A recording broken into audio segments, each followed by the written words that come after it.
संसार सारम भुजगेंद्रहारम. कर्पुरासारखा जो गौरवर्ण गोरा वर्ण आणि कापूर जसा नरम असतो तशी कापुरासारखी कांती माझ्या भोले बाबाची आहे. आणि भोले बाबा असे कापुरासारखे नरम आणि गोरे गोरे काय आहेत तर ते फक्त श्रीराम जय राम जय जय राम भजन करी महादेव राम पूजी सदाशिव. ते त्यांचं भजन करतात आणि ते त्यांच्या हृदयात राहतात. आता विष पिलं पण आता कंठात तर धरलं, पण कंठात धरल्यामुळे दाह होऊ लागला, कंठात आग लागली. या नरड्यात जर आपल्या आग लागली ना आपल्याला वरचं काही खाता येत नाही ना आतलं उलटून पडत नाही, काय करावं ते कळत नाही. त्याचा प्रकार म्हणजे ऍसिडिटी. ऍसिडिटी समजून घ्या एकदा जर झाली ऍसिडिटी म्हणजे नॉर्मल चीज झालेली आहे, प्रत्येकाला होऊ शकते. आता तर लेकरायला व्हायला लागली ऍसिडिटी, कारण अपचन होतं. खाल्लं झोपलं की ऍसिडिटी होते. खाल्लं झोपायला नाही पाहिजे. ढोरं म्हणतात का कधी आपल्याला ऍसिडिटी झाली? अहो खायला एवढी वैरण खातात, एवढी वैरण खातात आणि कण कण कण रस्त्याला निघतात.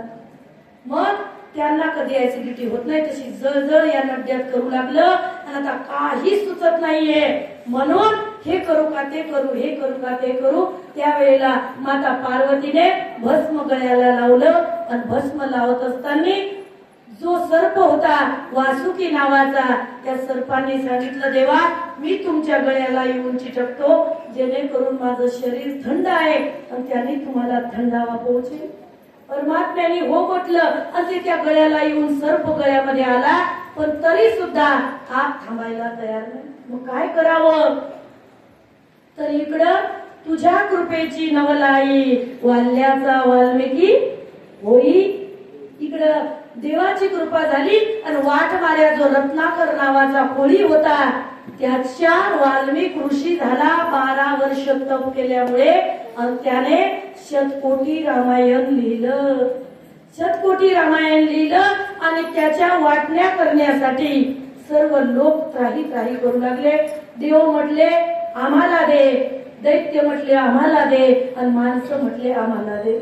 सर्वांचे विभाग केले आणि सर्वांना काही श्लोक वाटले, काही रामायणाचे काही भाग वाटले आणि आता 2 अक्षर राहिले आणि ते 2 अक्षर प्रभूने गळ्यामध्ये धरले. तेव्हापासून परमात्म्याला शीतल शांती मिळाली. ते अक्षर कोणते आपल्याला माहिती आहे सांगा? राम. खरं आपलं दैवतच राम आहे. रामाशिवाय आपण कोणत्याच गोष्टीला काहीच महत्व देत नाही. जीव गेला की म्हणतात आता काही राम नाही राहिला. अशक्त झाला ना म्हणतात काही राम नाही राहिला. आता गेले पाय आता राम नाही राहिला. म्हणजे राम प्रत्येक वस्तूत आहे असं आपण पाहत आहोत आणि तो राम कंठामध्ये धरला.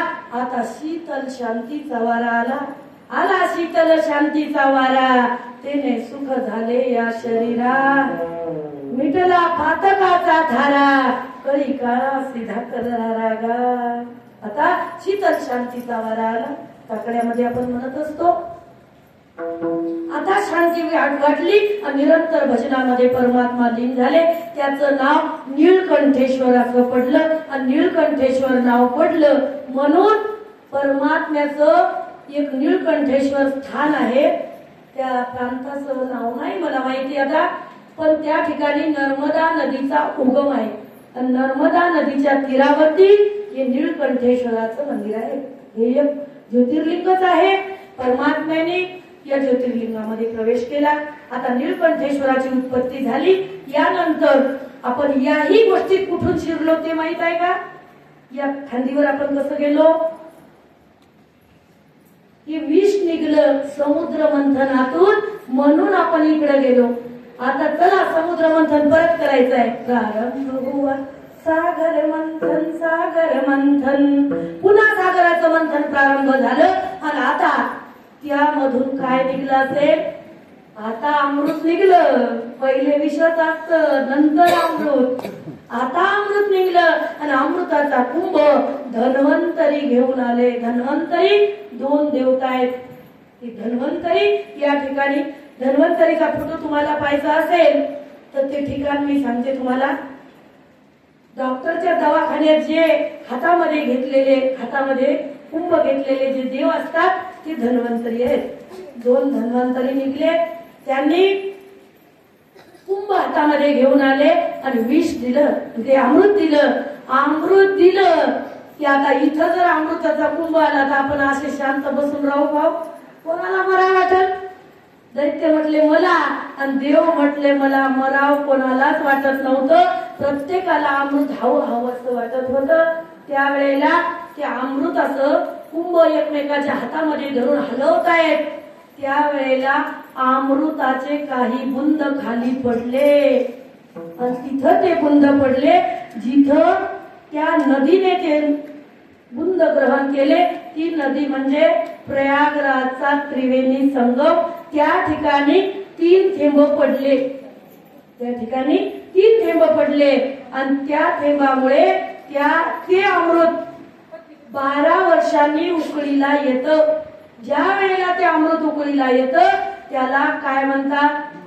वाह, कुंभमेळा, जो याच वर्षी झालेला आहे 2025 मध्ये तो कुंभमेळा भरतो आणि त्या ठिकाणी ते अमृत उकळीला येतं. म्हणून तिथं डुबकी मारायची आणि स्नान करायचं. अमृता स्नान केल्याचं पुण्य आणि ते तीर्थ पियायचं, अमृत पिल्याचं पुण्य आपल्याला लागेल, म्हणजे आयुष्य वाढल.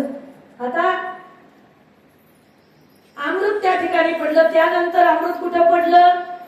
त्यानंतर पुन्हा एका ठिकाणी अमृताचे थेंब पडले, ते म्हणजे नाशिकला जी गोदावरी नदी आहे त्र्यंबकेश्वर, त्या ठिकाणी एक थेंब पडला आणि एक थेंब कुशावर्ती मध्ये पडला. कुशावर्ती कुठं आहे? ब्रह्मगिरीच्या पायथ्याशी जे कुशावर्ती नावाचा कुंड आहे त्यामध्ये अमृत पडलेलं आहे. आपल्याला जर कोणते ग्रह सत्वत असतील तर नाशिकला जा आणि कुशावर्ती कुंडात जर आपण स्नान केलं तर कुशावर्ती करता एक स्नान तुझे दोष पळती रानो रान. नामदेव महाराज म्हणतात, वाचे म्हणता गंगा गंगा सकल पापे जाती भंगा, दृष्टी पडता ब्रह्मगिरी तया नाही यमपुरी. आणि कुशावरती करता स्नान त्यासी वैकुंठी राहण, नामा म्हणे प्रदक्षिणा त्याच्या पुण्या तिथं अगणित असं पुण्य होतं. मग तिथे जाऊन ब्रह्मगिरीला प्रदक्षिणा करा किंवा कुशावर्तीचं स्नान करा, किंवा तिथं जर तुम्हाला जाणं होत नसेल तर वाचेनच गंगा गंगा म्हणा. स्नान करताना गंगाळात पाणी घ्या. गंगाळात जर तुम्हाला पाणी घ्यायचं नसेल, प्लास्टिकची बाटली घासायला सोपी आहे. प्लास्टिकच्या बाटलीत जर तुम्हाला स्नान करायचं असेल तर मग गंगा गंगा तरी म्हणा. वाचे म्हणता गंगा गंगा. हे गंगा कशासाठी काढलंय माहितीये? तांब्याच्या भांड्यात जर तुम्ही स्नान केलं तांब्याच्या गंगाळाने तर 1000 स्नान झाले की 1 वेळा गंगेचं स्नान केल्याचं पुण्य लागतं. तेही आपण बंद केलं आणि प्लास्टिक आणलं है ना. बघा, गंगाळामध्ये नसल स्नान करणं होत तर त्याहूनही सोपं सांगितलं, कलियुग केवल नाम आधारा, सुमिर सुमिर नर उतर ही पारा. नाव घ्या, गंगेचं नाव घ्या आणि एक काम करा. 3 कामं करताना बोलायचं नसतं. स्नान करताना कधीच बोलायचं नाही. एकीकडे फोन चालू असतो आणि एकीकडे आपण स्नान करतो, बाजूला ठेवतो आणि बोल बाई, सांग आता काम करत होती, आता आंघोळीला बसली, बोल. ती म्हणते आवाज कशाचा आहे? अगं मी आंघोळ करत आहे ना अशी म्हणते. आणि आता स्नान करताना बोलायचं नाही. एक स्वच्छाला बसलं की बोलायचं नाही आणि एक जेवण करताना बोलायचं नाही. जर जेवण करताना नाही बोलला तर त्याला जेवण केल्याचं पापच लागत नाही. त्याला कोणताही उपवास, जर वारी उपवास केल्याचं पुण्य लागतं. मौन भोजन, त्याला मौन भोजन म्हणतात. जर नसेल मौन भोजन होत तर मग नाम घ्या. नाम घेता ग्रासोग्रासी तो नर जेविला उपवासी. तो जेवला पण त्याला उपवास आहे का? तर घासाघासाला नाव घेतलेलं आहे. मग जेवताना देवाचं नाव घ्या. नसेल तुम्हाला मौन भोजन करायचं तर अशा 3 गोष्टी करताना बोलायचं नाही.